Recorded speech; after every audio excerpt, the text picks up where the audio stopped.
Gusto ko lang po humingi ng sorry sa Bangko Sentral ng Pilipinas dahil dun sa ginawa ko na saranggola gamit ang pera. Hindi ko po intensyon na paglaruan ng pera kasi ako po ay galing po sa Boy Tapang nagsorry matapos sitahin ng Bangko Sentral dahil sa ginawang saranggola ang pera. Pinuntahan ng ilang kinatawan ng Bangko Sentral ng Pilipinas o BSP ang content creator na si Boy Tapang matapos niyang magpalipad ng saranggolang yari sa peso bills. Sa isang video, ibinahagi ni Boy Tapang sa kanyang followers ang pagsadya ng ilang mga tauhan ng BSP upang paalalahanan niyang mali at labag sa batas ang paggamit ng pera sa mga ganitong klaseng content.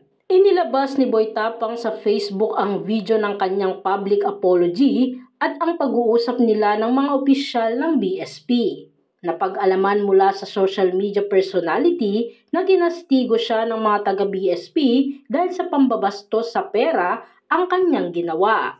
Anya, nakipag-ugnayan sa akin ang Team PCIG ng Bangko Sentral ng Pilipinas. Ang pera ay hindi dapat paglaruan. I'm sorry, BSP. Pahayag pa nito, gusto ko lang po humingi ng sorry sa Bangko Sentral ng Pilipinas dahil doon sa ginawa ko. Hindi ko po intensyon na paglaruan ang pera. Dahil ako po ay galing sa mahirap, so yung pera ay malaking value sa akin. Pinapahalagan ko po ang pera. Paliwanag niya, gusto lamang niyang magpasaya ng tao at hindi niya batid na maaari siyang makasuhan dahil doon. Anya pa, ginawa ko po yung content for entertainment purposes only. Kasi naisipan ko pag gagawa ako ng normal na saranggola na gawa sa plastic lang, napaka-common na. Dagdag pa niya. Para ipakita na seryoso siya sa paghingi ng paumanhin, binura ni Boy Tapang ang nasabing video. Pakiusap din niya sa mga nagrepost ng nasabing video, pakibura na lang ng video na yon. Kung ayaw niyong maimbestigahan, kagaya ko. Narito naman ang samot-saring komento mula sa mga netizens. Kung galing ka sa mahirap, sana alam mo kung ano ang halaga ng pera.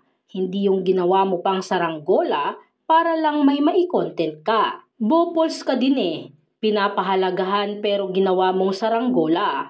Dapat sa'yo, kasuhan para hindi na pamarisan. Hirap mong ipagtanggol talaga. Pinapahalagahan pero ginagawang saranggola. Sira ulo. Matatandaan, viral ngayon ang Cebuano vlogger na si Boy Tapang o Ronnie Suwan sa tunay na buhay matapos siyang magpalipad ng saranggola na nagkakahalaga umano ng 1,000,000. Sa kanyang vlog na in-upload nitong Abril 2, ipinakita ni Boy Tapang ang paggawa nila ng kanyang mga kasamahan ng saranggola na gawa sa pera. Una munang nagpagawa si Boy Tapang ng magsisilbing frame ng saranggola sa isang marunong gumawa nito. Pagkatapos ay isa-isa na nilang dinikit ng kanyang mga kaibigan sa frame ng saranggola ang tig 1,000 peso bill gamit ang scotch tape.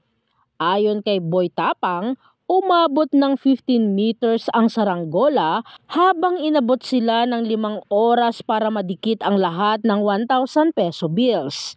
Ani pa ni Boy Tapang, ngayon lang ako makikita mga katapang ng saranggola na 1,000,000. Huwag lang talaga maputol ang lubid dahil sayang ang 1,000,000. Sobrang laki ng saranggola natin ngayon na nagkakahalaga ng 1,000,000. Kakaiba ang saranggola natin ngayon. Tayo pa lang ang nakakagawa ng saranggola na gawa sa pera.